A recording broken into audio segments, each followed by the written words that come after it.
Bonjour, je suis Corinne de Coco French Makeup. Je suis une make-up artiste française qui vit en Italie et ceci est ma première vidéo sur YouTube. Donc, qu'est-ce que nous pourrons retrouver sur cette chaîne? Tout naturellement, nous retrouverons des tutoriels, des astuces make-up, des nouveautés. Et je suis en train de penser, mais pour le moment, je vois pas autre chose. Ah ben, s'il y a d'autres choses, je vous le dirai. Si vous avez des choses que vous aimeriez voir, n'hésitez pas à me le mettre dans les commentaires. Si vous avez des suggestions, je suis preneuse. Et voilà. Aujourd'hui, sur cette vidéo, nous allons voir comment je réalise ma base maquillage. Et voilà. Je vous laisse avec la vidéo et je vous dis bon visionnage. Alors, pour la base, on va commencer avec le primer. Et pour cela, moi j'utilise le Iconic London, le Velvet Smooth, je ne sais pas trop si ça se prononce comme ça, base atténuante de pores.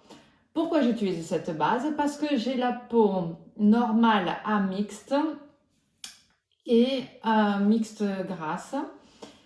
C'est-à-dire que j'ai principalement, dans mon cas, j'ai le front qui produit plus de sébum et qui fait que je brille un peu plus durant la journée. Et j'ai aussi sur mes ailes du nez, j'ai les pores un petit peu plus apparents. Par chance, je brille pas trop dans cette zone-là, ni cette zone-là. En fait, j'ai vraiment, disons que ma problématique la plus grosse, c'est plus le front qui brille durant la journée.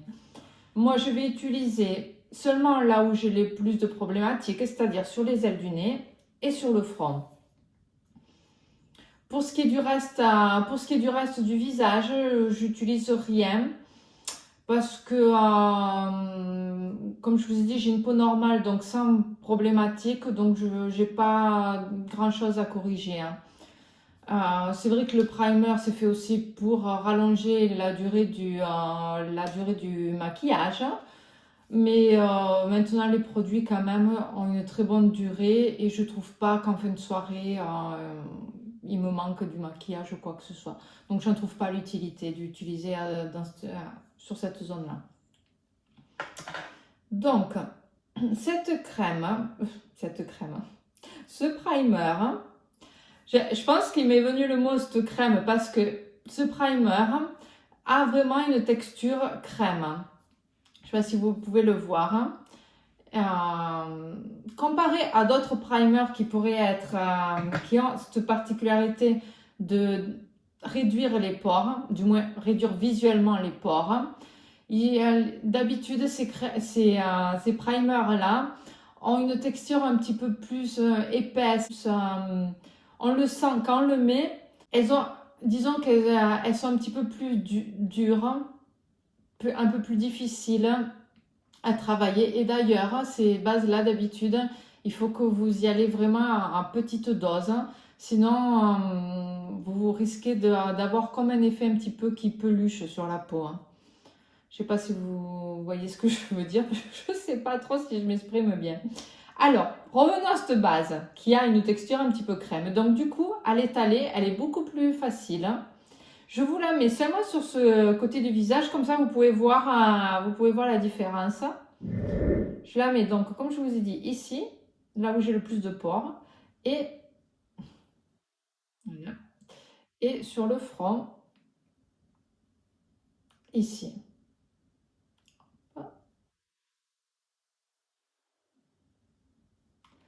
Alors, comme vous pouvez voir, vous voyez que cette partie est matifiée par rapport à celle-là. Ça a été un petit peu la lumière que j'avais sur le visage. C'est pour ça aussi que j'ai pas envie de l'utiliser sur tout le visage. Parce que sur les joues, comme je vous ai dit, comme j'en ai pas besoin, je préfère garder un petit peu cette lumière naturelle. Que de toute façon viendra un petit peu éteinte avec le fond de teint qu'on viendra mettre après. Vu que c'est un fond de teint mat. Alors, vous voyez la différence? Donc là, les pores, moi je le vois, les pores sont moins apparents et aussi cette zone-là est plus matifiée. Je dirais que c'est une très bonne base. Si vous avez cette caractéristique d'avoir les pores trop apparents ou même besoin de matifier, c'est une très bonne base. Je la recommande. Ah, j'allais m'arrêter là, j'allais passer au fond de teint, mais j'ai pas mis l'autre côté. Donc je mets l'autre côté et on se retrouve. Alors pour le fond de teint, moi j'aime bien utiliser les fonds de teint mat, hein, ou si vous aimez bien quand même avoir un petit peu de lumière sur le visage, les fonds de teint un peu plus hydratants sont très jolis aussi, surtout que maintenant je trouve quand même que les fonds de teint qui sortent en ce moment, c'est une lumière naturelle, c'est pas quelque chose boule à facettes. Et même quelqu'un qui a une peau mixte à grasse, ça peut être quand même intéressant d'utiliser ça si vous aimez les effets un petit peu avec de la lumière sur le visage. Si vous avez peur par rapport au fait qu'après durant la journée vous allez trop briller, vous pouvez après ajuster un petit peu le tout avec les poudres de finition ou les poudres fixantes. Donc moi je vais utiliser le dernier fond de teint de Anastasia Beverly Hills qui est le Impeccable Blurring Second Skin Matte Foundation et je l'ai en coloration 1,5N. Pour l'utiliser, pour le mettre sur le visage, je vais utiliser un pinceau dense qui va me donner un petit peu plus de couvrance. Si vous voulez vraiment un effet naturel, vous pouvez utiliser un pinceau un petit peu plus fluffy, qui est moins dense que celui-là. Et contrairement à l'application que je vais faire maintenant, vous aurez à faire des cercles, à l'utiliser en faisant des cercles, plutôt qu'avec celui-là que je vais vous montrer, que je vais tamponner. Si vous voulez, je ferai une autre vidéo où je vous montrerai effectivement avec un autre pinceau l'effet que ça peut faire. Donc, comme je vous ai dit, je ne sais pas si je vous l'ai dit d'ailleurs, c'est un fond de teint qui a une couvrance haute. Donc dans ce cas-là, moi j'en utilise pas beaucoup non plus parce que sinon si vous utilisez trop, vous avez plus de probabilité après d'avoir un effet masque avec des effets de matière, surtout sur le front. Je vais vous expliquer. Alors, je mets par petits points comme ça et après j'en mets aussi sur le front. Sur le front, j'essaye d'en mettre un petit peu moins parce que de toute façon, je vais y passer avec mon pinceau qui aura encore de la matière dessus. Pourquoi j'en mets moins sur le front?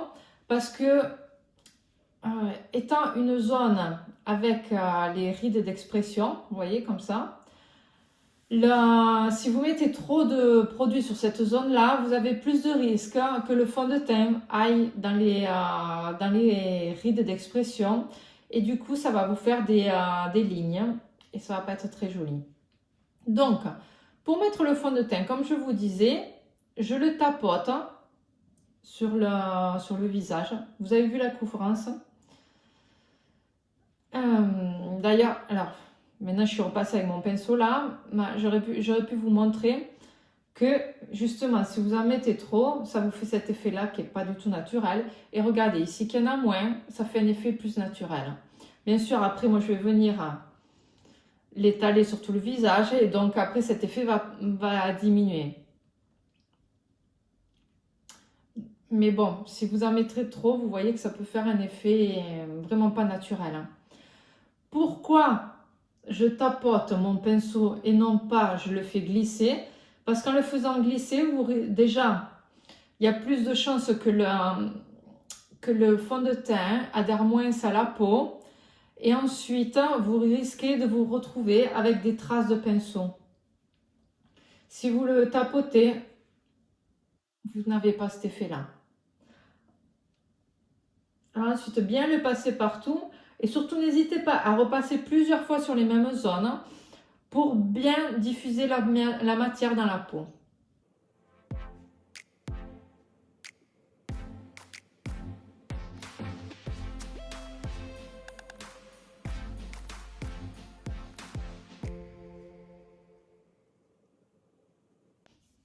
Voilà, ensuite, je passe aux cernes.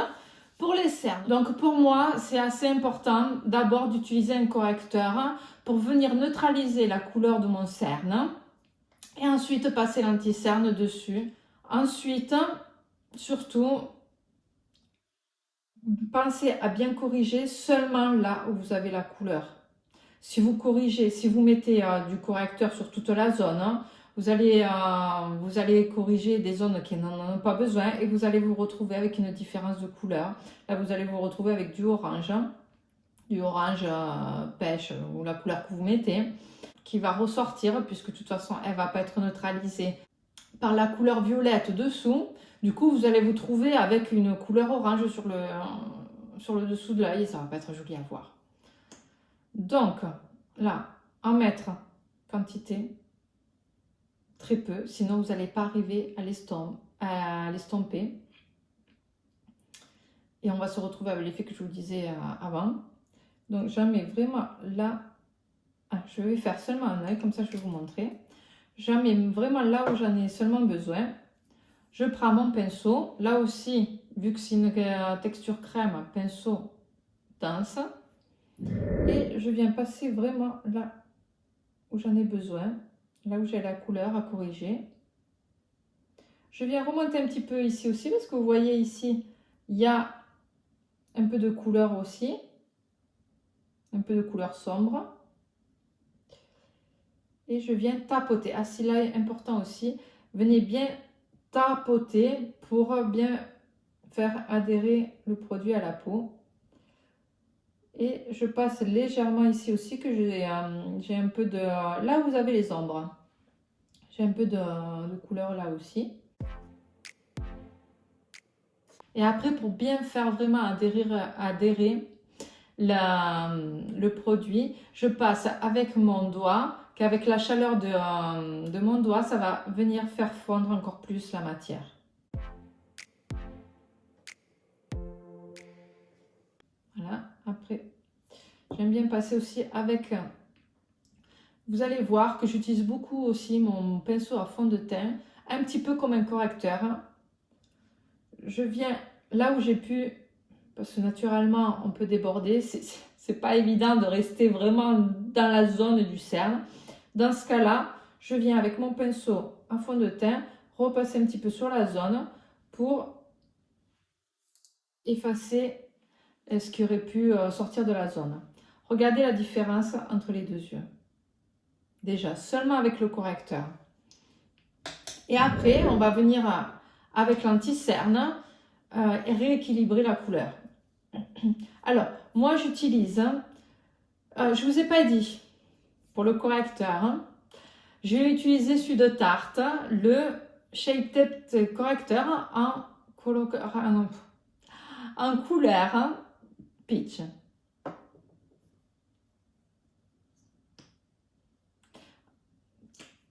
J'ai pas dit aussi ce que j'avais utilisé. Pour le correcteur, pour l'anti-cerne, je cafouille. Pour l'anti-cerne, alors moi j'en utilise deux. J'en utilise deux seulement pour un effet de couleur. Parce que j'ai pris le House Lab, mais je l'ai pris en couleur trop claire. Donc je viens corriger un petit peu avec une couleur un petit peu plus foncée. Et j'utilise pour cela le NYX Bear With Me. Celui-là, je l'ai en coloration beige et celui-là en coloration numéro 11. Parce que je vais vous montrer. Alors là aussi, toujours rester dans la zone du cerne. Vous voyez la couleur, elle est beaucoup trop claire. Et je viens mettre un petit peu du Bear With Me. J'en ai trop mis. Je le mets ici. Vous voyez la différence de couleur. Et j'en mets un petit peu au coin externe Après, je vais passer avec le pinceau et pour remonter un petit peu ici, pour faire un effet un petit peu lifté. Pourquoi j'ai mis la couleur plus sombre ici et ici la couleur plus claire? Parce que même si je mélange les deux couleurs ensuite ensemble, ici va quand même rester un petit peu plus clair et ça va m'illuminer un petit peu plus la zone. Donc, toujours en tapotant, je viens passer là où j'ai le cerne. Et après là, à la différence du correcteur, je passe aussi sur la zone dessous l'œil. Par contre, j'évite, si je peux, j'évite de trop mettre de matière ici, parce que comme pour le front, ici on a beaucoup de rides d'expression. Vous voyez, quand on sourit, vous avez toutes les petites rides là. Et comme le même discours que pour le front, je vais arriver à parler. Plus de matière vous mettez, plus de risques vous avez que le produit finisse dans les rides et que ça vous le marque. Et après, je viens passer ici, sur le coin, et je viens, comme je vous ai dit, lifter la zone.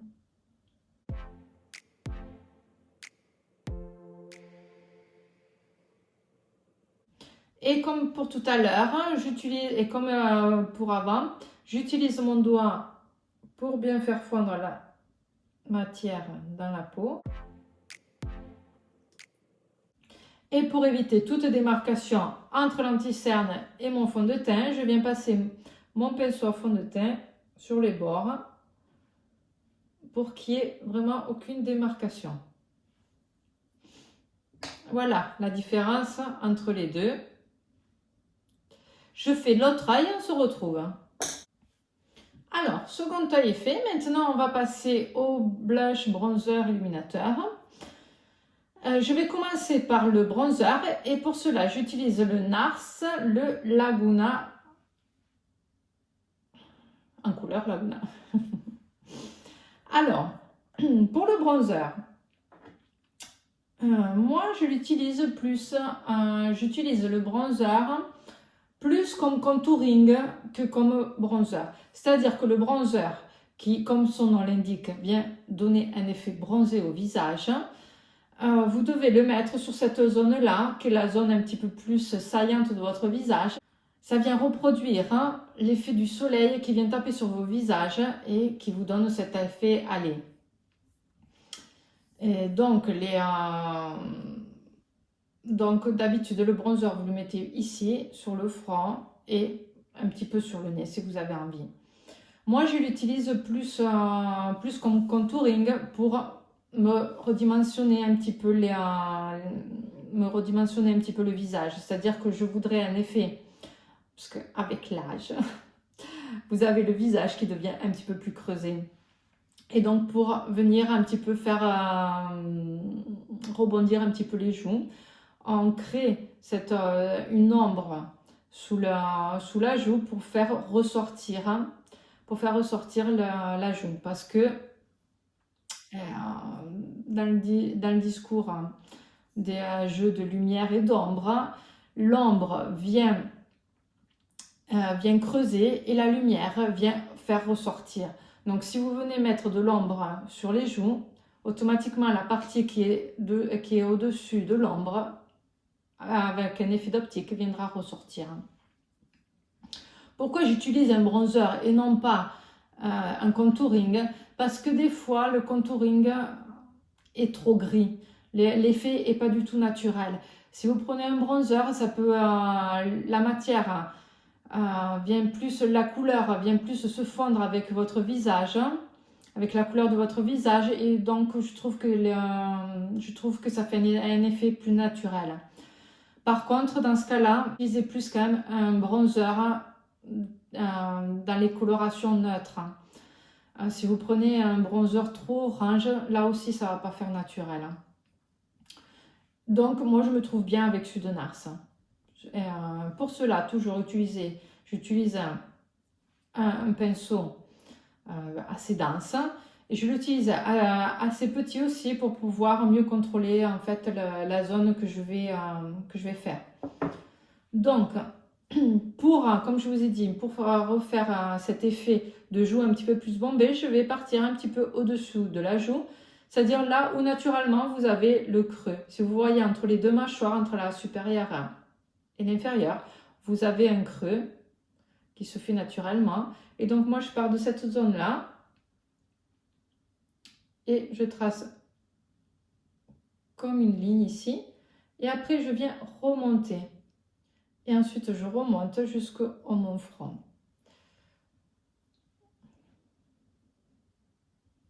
Je viens faire des cercles pour que la matière se diffuse mieux. Et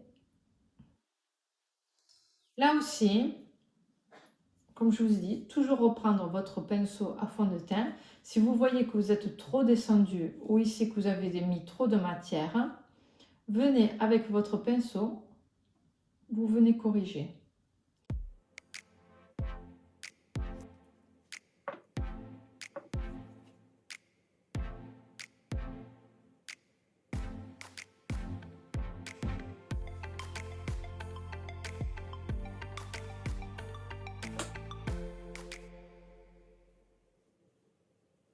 Et ensuite, pour donner toujours un effet naturel, je viens redescendre ici, sans remettre de produit, pour qu'il n'y en ait pas beaucoup. Je viens redescendre ici jusqu'à la mâchoire.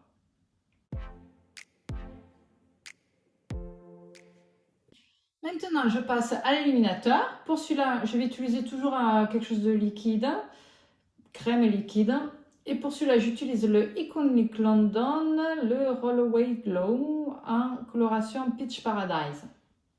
Alors, moi je le mets directement sur le doigt et après je l'applique sur le visage pour éviter qu'il y ait, parce que comme c'est quelque chose de liquide, pour éviter que quand vous allez le passer sur le visage, que ça vienne prendre aussi le fond de teint aussi. Donc moi je le passe directement sur le doigt et je viens le tapoter sur le haut de la joue, comme ceci. Toujours pareil pour faire fondre la matière. Alors, vous pouvez utiliser aussi le pinceau, mais avec cet embout, la roulonne, j'ai du mal quand même à prélever la matière, donc je préfère passer avec le doigt. C'est un super illuminateur, très joli, très naturel, comme vous pouvez voir. Ça donne un petit glow, mais c'est pas non plus quelque chose de trop voyant, c'est quand même assez naturel. Et après, si vous voulez quelque chose de un petit peu plus uniforme, vous pouvez, sans mettre de matière dessus, prendre votre pinceau à illuminateur et venir balayer un petit peu la zone. Ça fera un effet plus diffus et plus naturel. Vous éviterez aussi des marcations comme ça. Et ensuite, je passe au blush. Alors, pourquoi j'ai d'abord mis le bronzer, ensuite l'illuminateur et maintenant le blush? Parce que moi, ce que j'aime bien faire, c'est que déjà, au niveau des positionnements, ça me permet d'avoir un petit peu un guide pour savoir où placer mon blush. Et deux, comme ça, le blush étant par-dessus, il se voit, on va dire, un petit peu plus. Même si après, je viens repasser, je vous montrerai, après si je viens repasser un petit peu le pinceau à illuminateur pour vraiment qu'il n'y ait pas de démarcation. Alors, pour le blush, j'utilise celui de Natasha Denona, le Puff Paint, et je l'utilise, je crois que c'est la couleur tan. C'est pas écrit, mais je crois que c'est la couleur tan.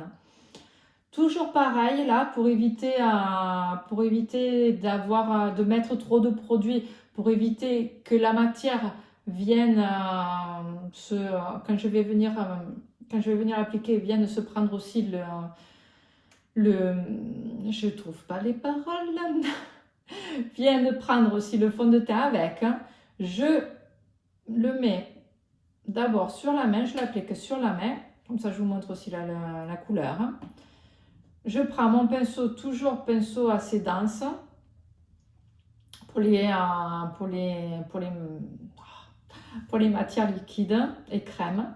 Et je viens imprégner mon pinceau dans la couleur. Comme ça, je diffuse déjà bien la couleur sur le pinceau et ça m'évite aussi de faire des taches.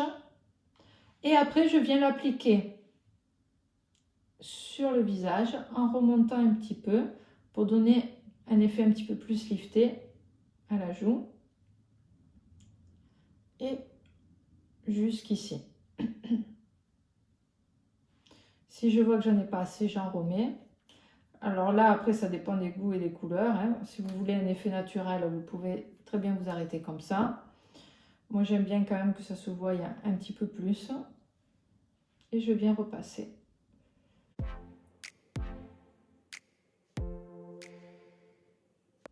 Alors, comme je vous le disais tout à l'heure, juste avant, maintenant, je vais repasser sans mettre de matière sur le pinceau. Je vais rebalayer comme si j'avais de l'illuminateur à mettre. Je vais rebalayer.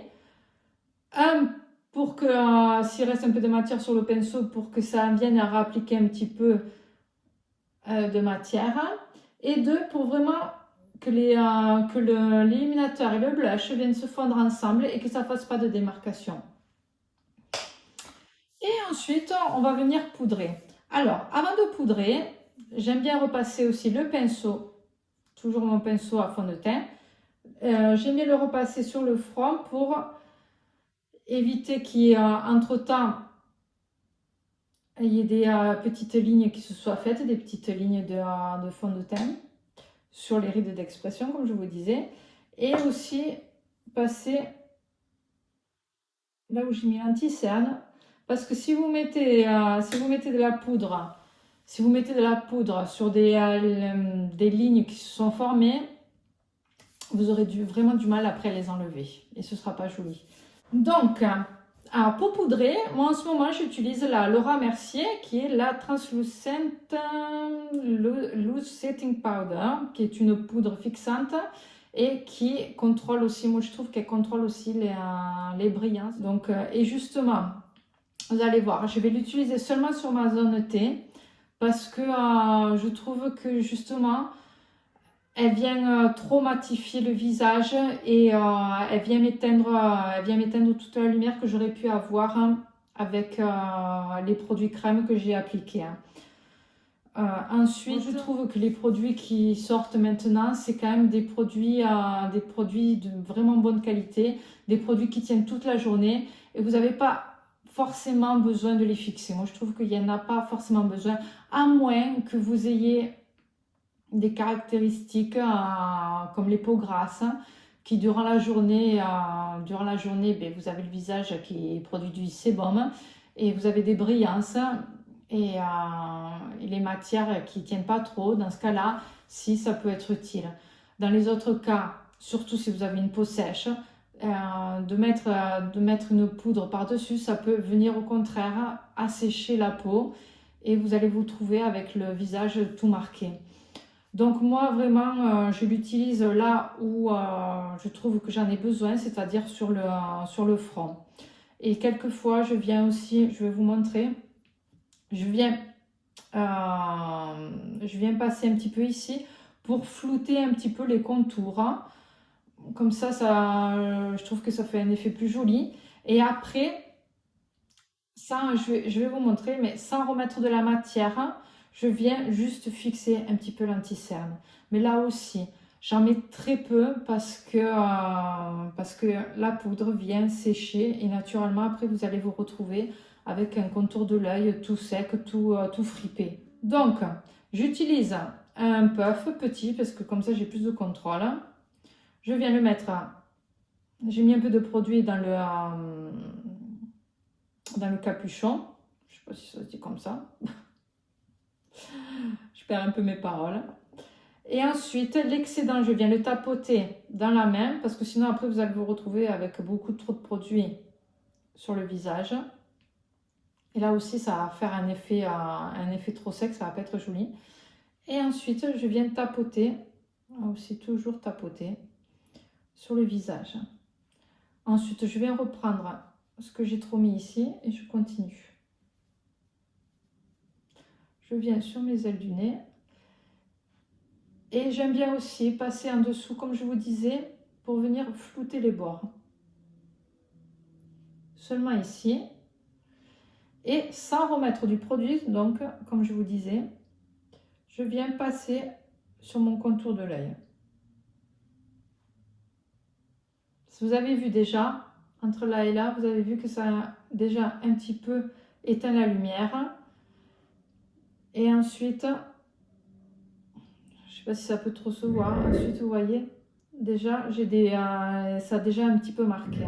Et voilà. Alors, hors caméra, je vais mettre du rouge à lèvres, je vais finir mon dessous d'œil et on se retrouve pour le résultat final.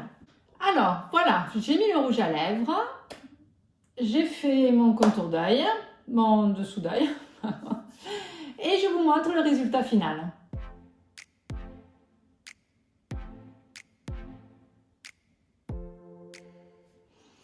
Donc, j'espère que cette vidéo vous a plu. Si c'est le cas, n'hésitez pas à liker la vidéo, à vous abonner si vous voulez voir d'autres vidéos de ma part et à me dire en commentaire ce que vous en avez pensé, ça me fera très plaisir. En attendant, je vous dis ciao ciao!